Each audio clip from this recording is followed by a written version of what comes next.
13h a sonné, mesdames et messieurs, bonjour et bienvenue dans ce journal. Au sommaire, inflation du prix de l'essence de contrebande dans toutes les localités du Bénin de 325 francs CFA. Le prix actuel de l'essence varie entre 500 et 600 francs CFA, une situation qui découle de la fermeture des frontières nigérianes. Création d'un partenariat franco-allemand pour combattre le terrorisme dans la région du Sahel. L'annonce a été faite lors du sommet G7. Et puis, 2 drones se sont écrasés tôt dimanche au sud de Beyrouth, au Liban, sans faire de victimes. Les autorités libanaises accusent Israël de menacer la stabilité régionale.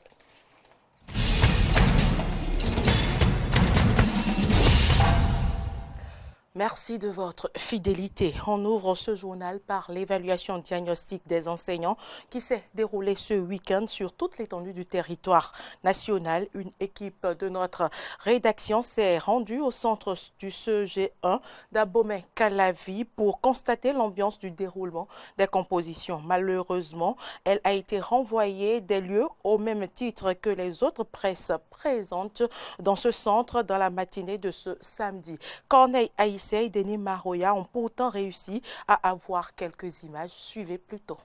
Quelques enseignants qui tentaient de regagner les salles de composition, un fort détachement des éléments de la police républicaine pour assurer la sécurité. Ce sont là les premiers et seuls constats faits par notre équipe de reportage ce samedi, jour de l'évaluation diagnostique des enseignants, au centre du CEG1 d'Abomey-Calavi, car la presse a été empêchée dans sa mission. Les journalistes venus constater le déroulement de l'évaluation ici au centre du CEG1 d'Abomey-Calavi ont été renvoyés des lieux comme de villes individus par le superviseur du centre. Mais quelles sont les statistiques de présence des candidats dans les salles de composition? Comment les épreuves ont-elles été lancées? Difficile d'avoir des réponses à ces interrogations puisque le tout-puissant chef-centre a toujours opposé un refus catégorique aux questions des journalistes. Ce dernier, devant le regard impuissant du préfet de l'Atlantique Jean-Claude Kodia, a fini par renvoyer la presse au mépris des principes qui fondent la liberté de presse et les articles 6, 7 et 8 du Code de l'information et de la communication en République du Bénin qui garantissent pourtant le libre accès à l'information. Il est clair que cette façon de malmener la presse est nuisible au programme d'action du gouvernement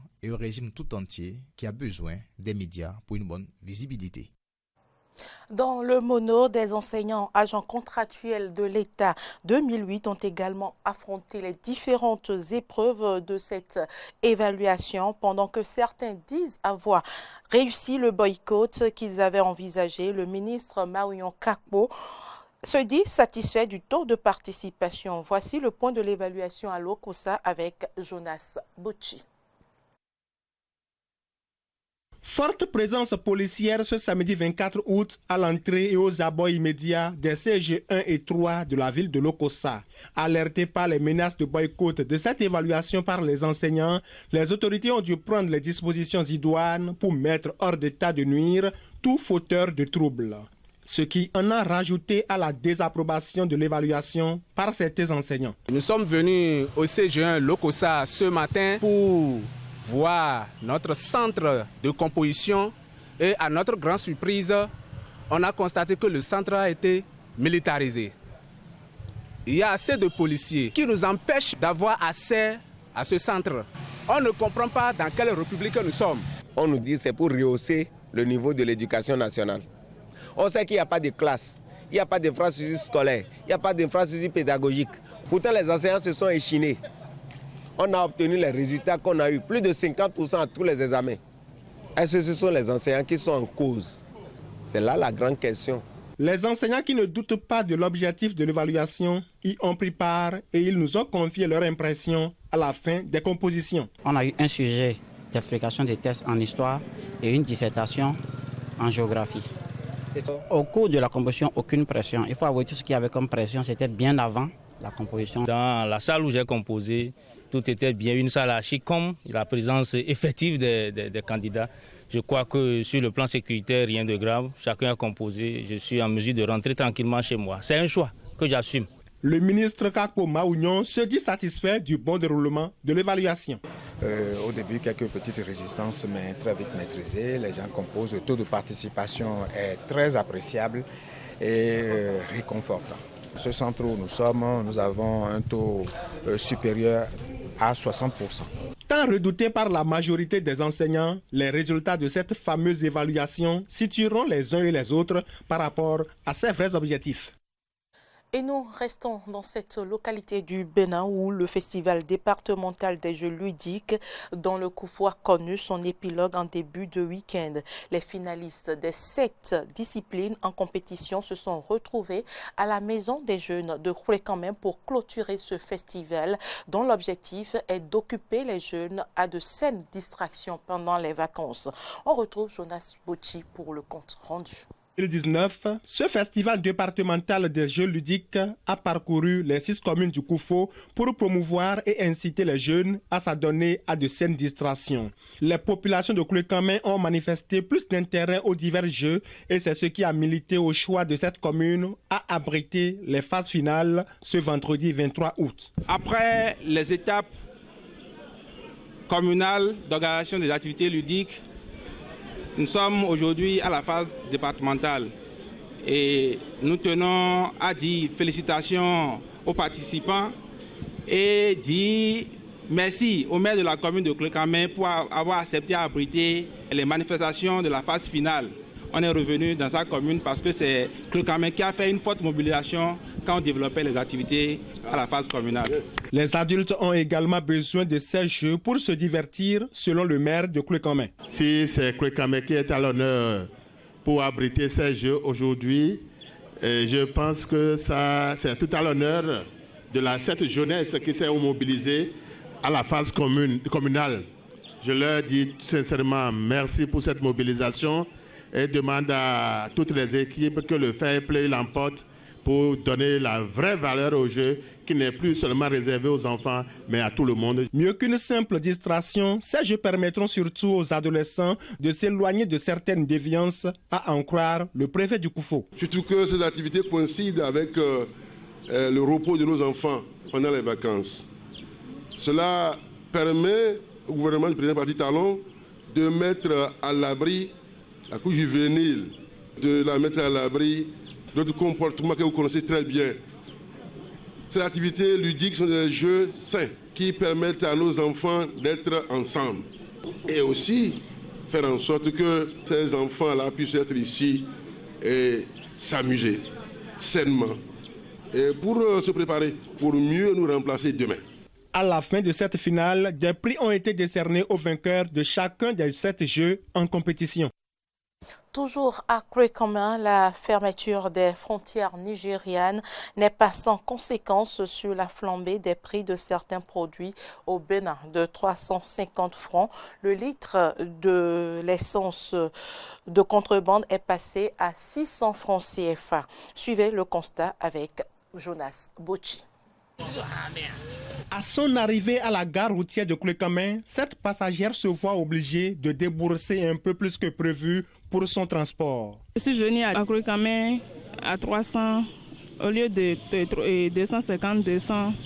Et quand le conducteur de Tassimoto lui réclame 1500 francs au lieu de 1000 francs comme d'habitude pour l'amener à Dogbo, elle se rend compte de l'impact de la hausse du prix du carburant à Khourékamem. Bon, il me semble que c'est l'essence qui devient chère maintenant. Depuis 3 jours, le prix de l'essence a augmenté. C'est passé de 350 à 650. Là, on a pris avant-hier le baril à 80 000 et aujourd'hui c'est à 130 000 le baril. C'est très difficile pour nous, hein. C'est difficile à supporter. À Khourékamem, la seule station Sonacop, Société nationale de commercialisation des produits pétroliers, est hors d'usage depuis plusieurs années. Les populations s'approvisionnent sur le marché noir et les vendeurs ont presque doublé le prix juste à l'annonce de la fermeture des frontières par le Nigeria, principal pourvoyeur du produit. On ne sait pas ce qui a causé l'augmentation du prix de l'essence. Nous on est là pour vendre ce que nous on a trouvé. Il faut moto pour faire des courses. Vous voyez que l'essence est augmentée. On ne sait pas quoi faire. C'est très difficile pour nous. Bon, actuellement, les gens ne sortent plus comme ça pour prendre l'essence. Même si on a trouvé l'argent pour acheter de l'essence pour travailler là, c'est difficile pour trouver client. Environ 48 heures seulement après la fermeture des frontières par le Nigeria et le prix de l'essence a grimpé à plus de 85% à Khourékamem. Qu'en serait-il alors si la situation devait prendre plus de temps? Et donc, partout ailleurs au Bénin, les habitants de la ville, la capitale Porto Novo, éprouvent également de sérieuses difficultés pour se déplacer. Et pour cause, la flambée du prix de l'essence de contrebande. C'est un constat de Ahmed Didier Rompenouchi et de Fréjus Fiossi. À Mieux, ça fait 700, 650, 800. Mais les laits, ça fait 1000 francs au fil de lait. Mais c'est dur. J'ai remis 600 francs hier pour avoir 1 litre. Habituellement, quand je remets 600 francs, c'est pour avoir 2 litres. Donc ce n'est pas facile. C'est un problème très sérieux. Et si on ne sait pas faire, ça risque de constituer un phénomène social total. C'est pas facile pour le commun des Béninois. En ville, maintenant, tu vas voir que les ne circulent pas comme ça. Même les voitures ne circulent pas. Sans le Nigeria, le Bénin ne peut rien faire. On aurait appris. Et au niveau des frontières, il y a fermeture. Pour quelles raisons, je ne pourrais vraiment le dire. Cette pénurie, avec le prix en double et même au-delà, est une situation qui a bien des répercussions sur le secteur des transports, que ce soit les taxis motos ou les taxis interurbains. Un tour à la gare de Wando à Porto Novo. Le tarif qu'on prenait avant, c'était à 500 francs de Porto Novo à Cotonou. On a augmenté 100 francs là-dessus. C'est dur pour les gens. Quelqu'un a mis, tout fait a mis, mais tout fait, t'as ouvert mon. C'est dur, hein? Les clients viennent, si on leur dit l'argent pour voyager, ils disent qu'ils n'ont pas l'argent. Si c'est une obligation, elles sont obligées d'entrer dedans. Ces vendeurs de l'essence frelatée, pour la plupart, ont rangé leur étalage car sont fréquemment traqués par la douane béninoise. Aujourd'hui, que faire pour une sortie de crise? Certains citoyens en appellent à l'aide du gouvernement. Vraiment, là où nous sommes maintenant, là, c'est difficile pour nous manger, là, c'est difficile. Si notre gouvernement peut marcher pour aller là-bas pour voir son second, ça va mieux.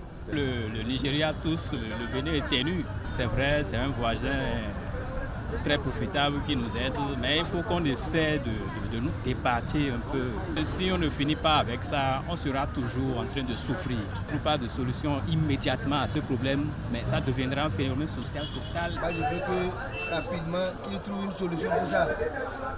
Rapidement, on a trouvé une solution. Ça va 24 jours qui sont en train de dire maintenant, ça serait dur pour le Bénin. À la veille de la rentrée maintenant, à 1 mois de la rentrée, qu'est-ce que vous voulez qu'on fasse maintenant? Les enfants vont aller à l'école comment? Tant qu'au niveau des frontières, le problème n'est pas réglé, je vois que tout le monde aura du mal à se sortir. En attendant toute solution, le carburant reste une denrée précieuse pour les Béninois à cause de l'informel en difficulté. Autre information dans ce journal, les locaux du canal Olympia de Cotonou ont servi de cadre dans la soirée de ce vendredi au lancement des activités de l'ONG Senior Active. Un lancement qui a réuni les responsables de l'ONG et plusieurs invités. Frédéric Espoir Roumambou, Denis Maroya pour le compte rendu.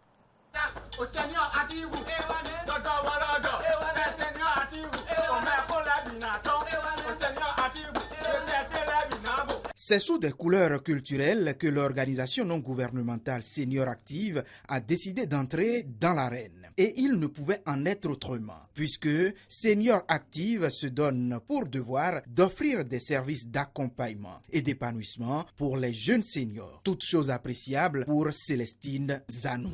À partir de la soixantaine, c'est là où nous avons encore toutes nos potentialités. Et pourtant, c'est l'âge auquel on nous envoie à la retraite. Donc, Senior Active est là pour faire vivre encore ceux qui, dans cet âge-là, de troisième âge qu'on dit, ceux qui, à ce niveau-là, croient avoir tout perdu. Ils vont continuer des activités, ils vont continuer à s'épanouir, ils vont continuer aussi à apporter à leur pays. Partant de là, la mission de l'ONG est claire, aider les jeunes seniors à vivre pleinement leur retraite. Le premier, c'est bien entendu permettre aux seniors de sortir. Le mentoring. Ces seniors, avec les compétences qu'ils ont, peuvent mettre ces compétences à la disposition des jeunes, les accompagner dans leurs projets. Ils ne sont pas là pour prendre les projets, mais les accompagner. Troisième, c'est la mise à disposition ponctuelle. Et ça, il faudrait le dire, ce n'est pas que nous allons donner du travail aux seniors. Nous, on met carrément un ancien, un senior, qui connaît déjà, qui a déjà la direction des travaux, pour faire le travail ponctuellement. Et bien entendu, le quatrième volet, qui est le volet loisirs, distraction, C'est qui va permettre aux seniors de se retrouver, de se distraire, aux seniors de sortir. Alain Hunguet, président de l'ONG, nous éclaire sur ceux qui peuvent adhérer à Senior Active. Pourquoi ces grands 5 ans? On constate malheureusement que nous allons à la retraite sans la préparer. Donc au niveau du Senior Active, nous avons mis en place une cellule pour accompagner ceux qui vont à la retraite. Comment ils doivent faire, ce qu'ils doivent faire sur le plan administratif, sur le plan même de business plan, en fait. On peut les accompagner. Maintenant, la retraite, bien entendu, bon, tout le monde est ouvert. Ça veut dire qu'aujourd'hui, si vous venez à Senior Active, il y a les adhérents, vous avez un droit d'adhésion à payer. Vous pouvez être membre, ça veut dire que le droit d'adhésion plus cotisation, mais vous pouvez être participant seul. Au rang des activités de l'ONG ainsi née, toute une panoplie de sujets de causerie. Il y a une variété, il y a une multiplicité. Les sujets, il y en a. Ça parle de la sexualité des jeunes, des seniors, ça parle de l'arthrose, ça parle de l'AVC, de beaucoup de choses. De la prise en charge de son téléphone même, de la protection des données. Il y a beaucoup de sujets dont on pourra parler. Et à tout ceci viendront s'ajouter beaucoup d'autres sujets non moins importants, de l'initiation au théâtre, des séances de bien-être, des formations de bienséance et de cuisine, bref, tout ce qu'il faut pour que la retraite ne soit plus perçue comme l'antichambre d'une mauvaise mort. Hors du Bénin, Nounou Djobé, ancien braconnier, dédie désormais sa vie à la protection des animaux. Né dans le KwaZulu-Natal en Afrique du Sud, il est aujourd'hui ranger dans un parc naturel qu'il parcourt chaque jour à pied sur les traces des rhinocéros, espèce menacée, mais pour laquelle il existe encore de l'espoir. Des scientifiques vendredi au Kenya ont annoncé que des vétérinaires avaient prélevé avec succès les ovocytes de deux dernières femelles rhinocéros blancs du Nord. Reportage. Nounou Djobé connaît ce coin de savane comme sa poche. Grâce à son métier de ranger d'abord, dans le Hluhluwe Mfolozi en Afrique du Sud, la plus vieille réserve naturelle du continent, mais aussi parce que c'est un ancien braconnier qui chassait alors l'antilope. Aujourd'hui, Nounou ne jure plus que par la protection du rhinocéros, au nom duquel il organise des visites pour des groupes scolaires venus des villages autour du parc. La plupart des visiteurs du parc sont blancs ou viennent de l'étranger, d'Angleterre. Et ce n'est pas juste pour les gens du coin qui n'ont pas l'occasion de rentrer ici. Et en même temps, qu'est-ce qu'on attend d'eux s'ils ne savent pas ce qu'est un rhinocéros? Moi-même, j'étais braconnier avant, et maintenant je les protège. Rien qu'en 2017, plus de 1000 rhinocéros ont été braconnés en Afrique du Sud, dont un quart ici, dans la province du KwaZulu-Natal. Des chiffres dont Nounou se sert pour sensibiliser ce groupe de lycéens, le premier qui l'emmène sur les sentiers du parc. Maintenant, je veux en savoir plus sur les rhinos, parce que je ne les connaissais pas vraiment avant. Je suis en filière scientifique et je pensais m'orienter vers la médecine. Mais avec ce que j'ai vu aujourd'hui, je réfléchis à autre chose. Il y a des choses merveilleuses à faire avec ma communauté pour protéger les animaux et améliorer l'économie de l'Afrique du Sud. Pour se sentir encore plus proche de la terre qui les a vus grandir, lui et les rhinocéros qu'il aime tant, Nounou a raccroché ses bottes il y a 2 ans. Quand vous portez vos chaussures, vos pieds se ramollissent et vous vous affaiblissez. Mais dès que vous arrêtez de les porter, ce jour-là, alors vous gagnez autre chose. Et moi je préfère ça. Je me sens connecté, ancré dans le sol, comme si je marchais dans les pas des rhinocéros. L'Afrique du Sud abrite environ 80% de la population mondiale de rhinocéros, un véritable trésor national sur lequel Nounou Djobé veille sans relâche. L'Afrique était également présente à ce G7. Des représentants du continent noir étaient conviés à la table des négociations. La lutte contre la menace terroriste au Sahel a tenu une place centrale dans les discussions. Emmanuel Macron, en présence du président burkinabé et d'Angela Merkel, a annoncé la création d'un partenariat franco-allemand pour combattre le terrorisme dans la région. Reportage. Je crois la force de l'initiative qui est prise aujourd'hui, c'est qu'elle élargit le périmètre de sécurité compte tenu de l'évolution justement terroriste. Et en particulier, elle permet de réengager dans l'aspect sécuritaire les membres de la CEDEAO, c'est-à-dire en particulier tous les pays du Golfe de Guinée qui aujourd'hui étaient hors du G5 Sahel, Côte d'Ivoire, Ghana, Sénégal, etc., et elle va permettre de réengager du financement international en soutien de ces derniers. C'est une gangrène qui se propage et nous avons estimé qu'il était important que l'ensemble des partenaires trouvent une solution à la question libyenne, pour essayer en tout cas de trouver une solution également qui nous permette de freiner la progression du terrorisme, non seulement dans le Sahel, mais éventuellement sur les pays côtiers également qui nous environnent. Et puis, je vous l'annonçais dans les titres, les 2 drones israéliens se sont écrasés tôt hier au sud de Beyrouth, au Liban, sans faire de victimes. Les responsables libanais ont accusé Israël de menacer la stabilité régionale. L'incident, le premier de ce type depuis plus de 10 ans, intervient quelques heures seulement après des frappes israéliennes en Syrie. Voici les précisions. La banlieue sud de Beyrouth, fief connu du Hezbollah, visée par 2 drones hier. Selon l'armée libanaise, le premier engin serait tombé un peu avant l'aube et l'autre aurait explosé avant de toucher le sol. Le premier ministre libanais, Saad Hariri, a rapidement réagi. Il s'agit d'une agression flagrante de la souveraineté libanaise et d'une violation explicite de la résolution 1701. Cette nouvelle agression, qui s'accompagne d'un survol massif de l'aviation israélienne au-dessus de Beyrouth et sa banlieue, constitue une menace pour la stabilité régionale et une tentative d'aggraver la situation. Et vive intervention de Hassan Nasrallah à la télévision, le chef du Hezbollah libanais menace Israël. Dorénavant, nous ferons tout pour empêcher les drones israéliens d'entrer dans le ciel libanais. Chaque fois qu'un drone israélien entrera dans notre ciel, nous l'abattrons. Un incident qui intervient quelques heures après des frappes israéliennes en Syrie, une opération pour contrecarrer une attaque terroriste iranienne selon le Premier ministre israélien Benyamin Netanyahou. Si quelqu'un se lève pour te tuer, tue-le d'abord. Lors d'une opération complexe menée par les forces de sécurité, nous avons révélé que la force iranienne Al-Quds avait envoyé une unité spéciale de milices chiites en Syrie afin de tuer des Israéliens sur le plateau du Golan avec des drones tueurs. Je voudrais souligner que c'était une initiative de l'Iran, sous le commandement de l'Iran, à la demande de l'Iran. La dernière grande confrontation entre le Hezbollah et Israël remonte à 2006, une guerre qui avait duré 1 mois et fait 1200 morts.